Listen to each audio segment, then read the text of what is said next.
san ba ku bibiya domin ku karuwa.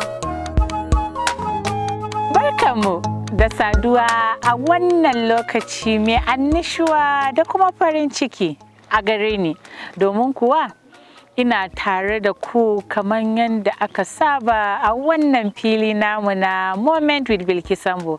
Domin kuwa gata ne mai ɗimbin yawa ka ganka kawaye gari cikin ƙoshin lafiya da arzikin rai.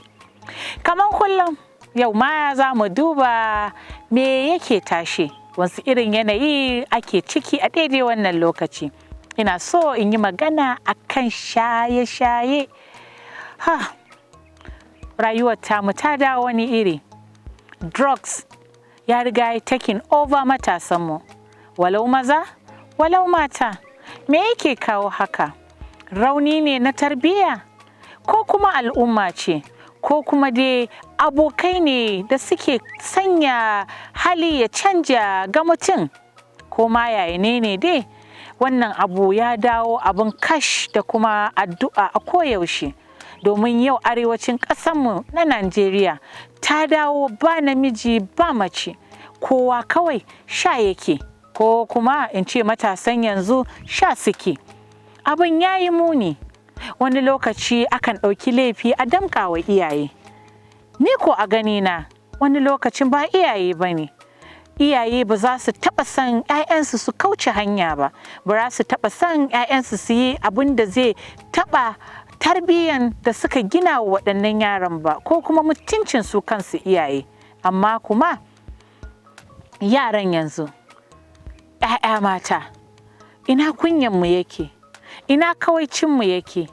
Sai ki ga 'ya mace wai tana shaye-shaye, ita ce shan wannan, ita ce shan wancan.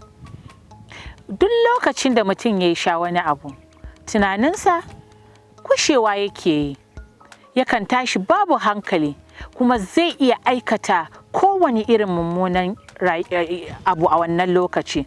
Sabida me yasa? Saboda wannan ƙwaya da kika sha ya riga ya yi taking control na al'amuranki.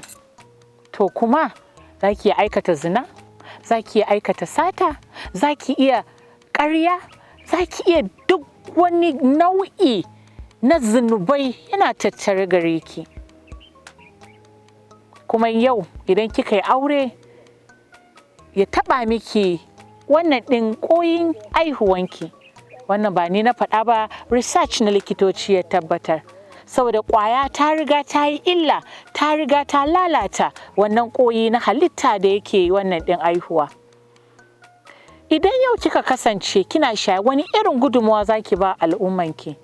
Wasu irin gudunmawa za ki ga an samu canji a cikin rayuwa na yau? Kuma ke mace kin kasance mutum mai kunya, mai kawaici, kuma yau wai ke ce kike shaye-shaye, ke ce yau kike aikata nau'i na ibtila'in rayuwa. Su kuma maza masu sha, shi yasa ake yawan samun cases na raping. Domin a lokacin da aka yi shaye-shaye, ka tarar da yarinya ko wannan hankali baya jiki, what next? You attack. Yaranmu wannan al'amari akwai abin dubawa. Al'umma, tarbiya guda uku ne a yanda ni na fahimta. Akwai tarbiya da iyaye suke bayarwa. Da zaran yaro ya fito, to wannan tarbiya yana hannun al'umma. Idan ya shiga makaranta ko ya isa inda zai je, wannan tarbiya tana tattare da waɗannan hakkin mutanen da ya tarar a wannan waje. To ashe kuwa ba uwa ce kaɗai ko uba ne kawai suke da alhakin tarbiyya ba. A matsayinki na al'umma, ko ba ɗanki ba, ɗan makwabtanki kika gani ba daidai ba, don Allah idan akwai taimakon da zaki yi, ki taimaka. Domin idan ɗan ya lalace, gobe zai dawo kan naki 'ya'ya. Kina ganin kin ɗauki 'ya'yanki kin fita da su, wasu wata rana za su dawo cikin waɗannan yaran. Me aka aiwatar? Haka nan abin da kika shirya musu zai lalace. Mu ba da gudunmawa mai inganci ga al'ummanmu gabaki ɗaya. Kada mu ce, ai wannan ba namu ba ne, wannan ba musulmi ba ne, wannan ba krista ba ne, a'a wannan wani yare ne, wannan ba nawa ba ne, wannan ɗan makwabta ne. Wallahi abin da kake gani a nesa wata ran zai iso gare ka. Shaye-shaye babban bala'i ne. Duk abin da za ka yi, duk abin da za ki yi uwa, mu haɗa hannu domin kuwa mu ga mun kawo ƙarshen wannan iftila'i a cikin al'ummarmu. Da haka nake ce mana bisalam, sai Allah Ubangiji ya haɗa mu wani sati. Kar a mance a yi subscribing ɗin channel ɗinmu, a ci gaba da kallo, kuma in akwai shawara ko wani gudunmuwa da za a bayar a cikin comments da ke ƙasa, muna sauraron ku. Sannan akwai a Facebook ga sunan zan faɗe shi ɗan uwa.